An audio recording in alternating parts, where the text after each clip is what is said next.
called Osceola Avenue, or How I Learned It's Always Sunny in Cougarville. Yes, so here I go. Osceola Avenue, I don't know where you live in Chicago, but I was born and raised in the 606. But the block that I currently live on, Osceola Avenue on the northwest side of Chicago, it actually doesn't have a neighborhood name. It's kind of by Edison Park, Harlem Foster area. It is the best block in the city. Sorry, my apologies. We have the closest knit group of people that I have ever experienced in all of the city that I've ever lived in. It's not just like one or two neighbors, you always get your close ones in the buildings and what have you, but this is, I did the math once, it's about 8 houses on that side of the block and 10 houses on this side of the block, all of which you can consider in no uncertain terms. We kind of view it as like one kitchen, one set of babysitters, one, I mean, anything you could possibly need from, well, here are the following things I have borrowed from my neighbors. Your cup of sugar, your eggs, which I've sent my daughters out. Windex, I never buy Windex, and they got tired of running out, asking different neighbors for Windex, whatever. I've borrowed lies. I've had my babysitter down the block send me fake messages about reasons to cancel things, like, oh my god, I'm sorry, I have a game and I forgot, and I'd forward that on and be like, look, I'm sorry, I can't make it. I borrowed a Sibian writing vibrator from the guy across the street, true story. You know, hey, I mean, it's just kind of the block we live on. So as you can imagine, it's a very delicate ecosystem. When things are that close, so you have to make sure that the politics are in place and there's no room for conflicts or someone getting mad at each other, because then it becomes a dance of telling stories.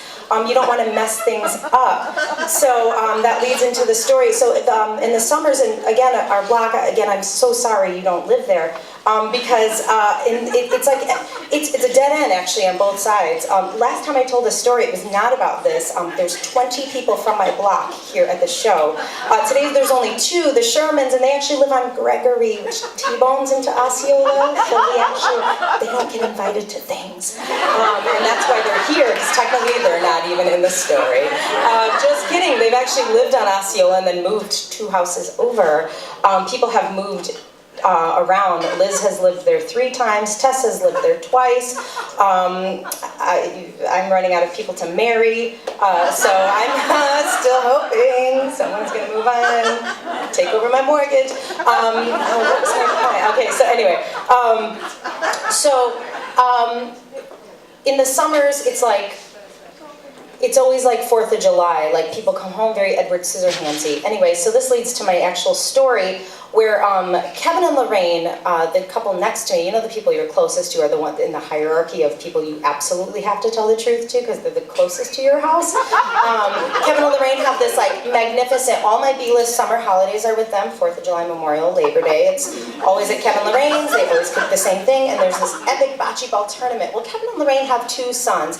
Beautiful, young, about 20-something, one's early 20s, one's late 20s, very ambiguous, and they always have their friends over, and I'm just walking around kind of like Stifler's mom. I just kind of feel like super old, and they're the kind of in that ambiguous age. Is it low 20s? Is it high 20s? Are you mid? What's the age? And me, it doesn't really get that ambiguous. I mean, at some point, I mean, depending if, I don't know, if I've had a whole bunch of water, if I slept a lot, you know, all those characteristics, if I had a whole bunch of makeup, if I slept a lot, you know, if the person drank a whole bunch, I could totally possibly be in an ambiguous age to mid-30s, whatever. I'm pushing 40, whatever. So it was in this particular time, Memorial Day, at the beginning of the summer this year, we were playing bocce ball and hanging out, and all this friends, and we're having a good time, and the next day or so, I get a message on Facebook from this kid, and I don't even know who it is. It's like, hey, that was, I'm like, oh, okay. So we're going back and forth. I'm like, I don't know who you are, because they're just the children, and I'm just all in my stretchy dessert pants, and about being super competitive with Marietta. She's my partner. She's in her 60s. We just have to make sure the tournament's early, because she tapers off. A true story. We always make it to the finals, and Marietta. No, it's usually my fault. So I'm like, hey, that was fun too. I have no idea who this person is. And so we're kind of going back and forth. Well, coincidentally, it was the last day before my finals were given again. Like I said, I'm a teacher and I had 100% of seniors last year. So they gave their, like 3 weeks before school, thanks CPS, 3 weeks before school's even done, I'm done with no students. So I was like in vacation mode. So this kid's like texting me, he's like, hey, blah, blah, blah, and then we start talking about a movie. He's like, hey, wouldn't it be fun to see Entourage? I'm like, it totally would. And he's like, we should go see it tomorrow. And I'm going, yeah, that's totally cool. Not thinking anything because, again, he's a child. And I'm an adult, and I noticed we had mutual friends that were former students of mine. I'm like, oh, that's cute, yeah. And then I'm thinking, well, why not? Hey, that would be fun. And so I'm like, that's cool, blah, blah, blah. The next day, I'm like, I think I'm going to a movie with a child. And this is weird. And I'm like, well, I don't think I want to do that, but hey, I'm in vacation now, right? It's kind of like, you know, on vacation, you just like eat more, you spend more, you're not paying attention to stuff, right? You just kind of tell yourself, it's okay. I look great in this swimsuit because nobody's around. Now I have to say this about Cougarville. Like it's not a place that you live, right? I mean, just to be clear, it's a place that you visit, like all vacation towns, right? You're not like, hey, where are you from? I'm from Wisconsin Dells. Like, hey, where you from? Lake Geneva. That like never happens, right? I'm from Vegas, Myrtle Beach. Like nobody's from those places. You don't live there, you visit those places. And I'm very clear about that. You know, even if you buy a home, you know, people are staying there when you're not there, right? I mean, that's just kind of how it is. And I'm not like, I don't lie to myself and tell that like that would actually work out. But that wasn't even on my radar, so here I am, talking on the way home, I'm texting him, I'm like, wait, this like, he's like, so I'm like, I need to vet you, like, child. I mean, like, I'm not gonna spend my first day of vacation hanging out with you. And it was, I mean, again, it was my vacation. And he, we get on the phone and I'm just like vetting him hard. I'm hitting him with all the arrogant douchebag shit that I like to throw on people, from my like knowledge of Oedipus, the real story, to, you know, and then I realized, you know, he's seen me in my stretchy pants, he knows the daughter, and so I hit him with like my like political ambitions and like my desire to be alderman one day, and he's like, oh my god, he had all this like knowledge, in like super intimate knowledge of like the aldermanic voting process, and it turns out like his dad's a commissioner of this and his uncle's a thing of this, and I'm just like, oh, you know more than me, which almost has never happened in my life. So I was kind of, I'm like, yeah, dude, let's go hang out and whatever. I'm just like, we're hanging out, no big deal. And then he's like, cool, I'm gonna pick you up. I'm like, pick me up? Do you know where I live? He's like, yes, you're next door to my childhood friends. I'm like, right, that's the problem. You can't pick me up. I live next to Kevin and Lorraine, who are practically your parents. My friends, not yours. And he's like, no, I don't care. Like, he wanted to do it right. And I'm like, well, that's cute, because I've actually never had, to this point in almost 37 years, had never been picked up for a date. So I'm like, oh my god, I gotta let him do this. But I didn't think it was a date. But he like insisted. It was weird and ambiguous. So, but here then comes the problem. The ecosystem. You can't, like, I just, ooh, what? It wasn't, I didn't know. So I have the mom crew of Mini Vanopolis, like the yoga pant wearing mafia. I was like, ladies, I have a code blue. And I'm like, I need to get picked up for a date. And the problem is I have my twins that are 7, and they ask more questions than anybody ever. And I didn't want like to get picked up with them. And then Kevin and Lorraine next door. And like I said, it's Edward Scissorhandsy, and it was warm out. We're already outside having the beer fire pit shit already at like 4:30, and so like it became this like CIA operation where Tess was going to take my daughters and give them dinner, and Danielle, who like I said sadly lives on Gregory, he was going to pull up to Danielle's house and nobody would notice because he pulled up to my house. They would all, because I seriously, I like one sleepover and everybody's like, where were you last night, or who's at your house? Like, it's really that serious. So like again, so here I am, like it comes, and I was home from school, and I'm like, whatever I was wearing, who cares? And so like Tess is like, okay, T minus whatever, he's pulling up, and Danielle was late, I think. Lily had, right? She was like running out and he was already driving. I'm like, fuck you. Isabella got a splinter. Anyway, it was all this nonsense and I'm getting fucking stressed out. I'm like, I'm hiding from Kevin and Lorraine, my neighbors, my daughters who are 7. I'm like, what the fuck is this? I am old. I am not in high school, even though this kid probably is. I'm old, man. I'm like, I dropped out of grad school twice. I shouldn't have to answer to anybody.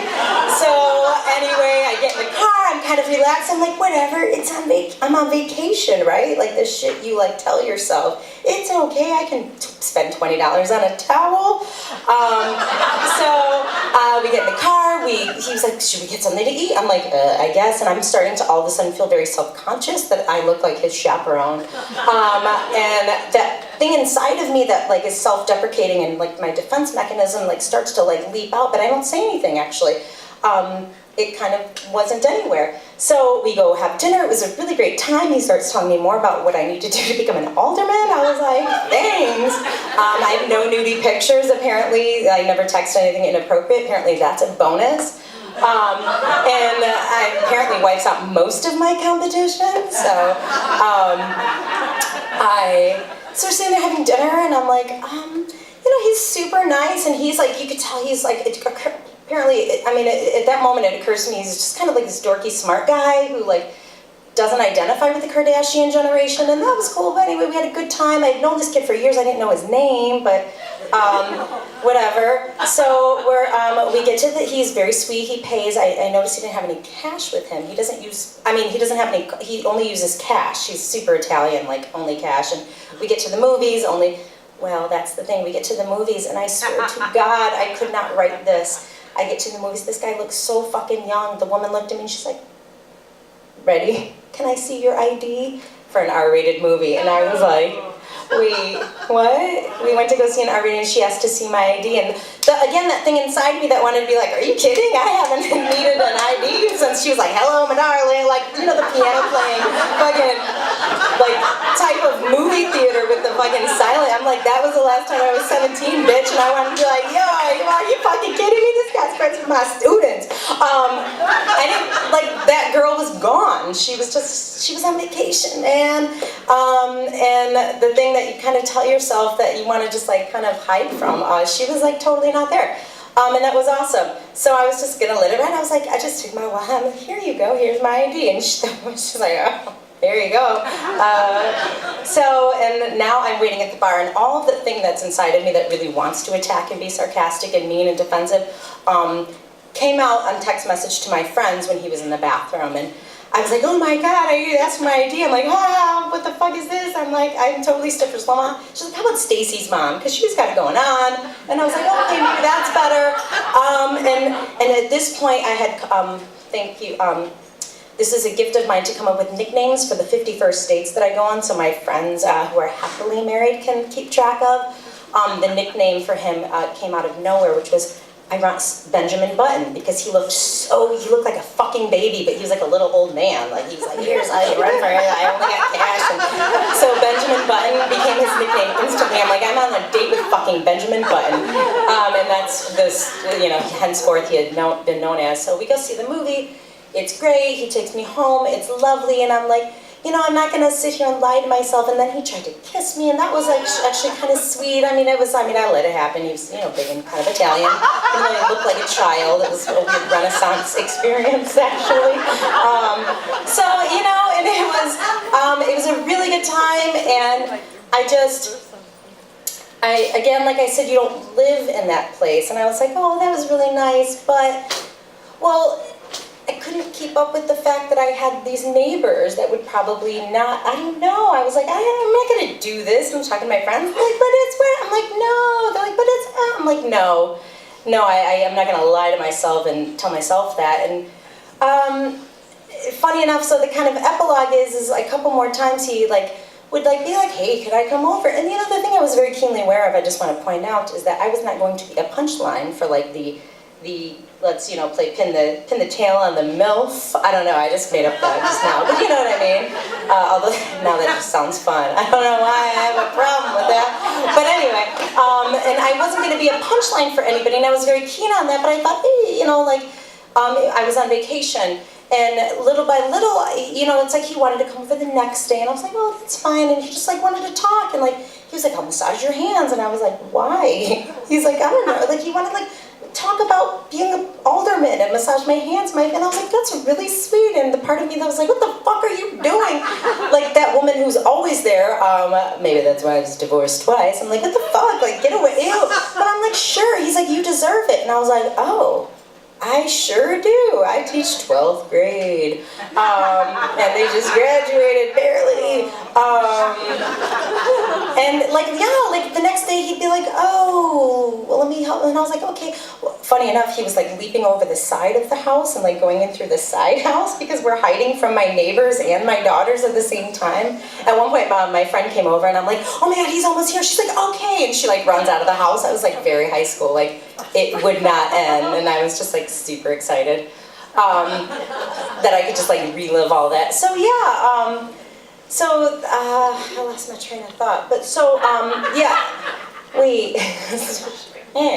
So yeah, a couple more times he'd come over and finally I was just like, I don't know, I actually kind of got a little agitated. I'm like, I remember talking to my friend and I was like, where was he 10 years ago? Like, where was this dude like 10 years ago when he was just like, what? And you know what I realized is that the real seriousness of it was, where was I 10 years ago? The version that was like, sure, like on vacation, you know, that shit that you're okay with, like, I don't care, can you need to come over? I was like, I just had gotten out of my friend's hot tub. I'm like, no makeup, he'd just be like, you're beautiful. And I'm being like, fuck you. Like, I was like, thanks. Like, you know, just that like acceptance that you have of yourself on vacation.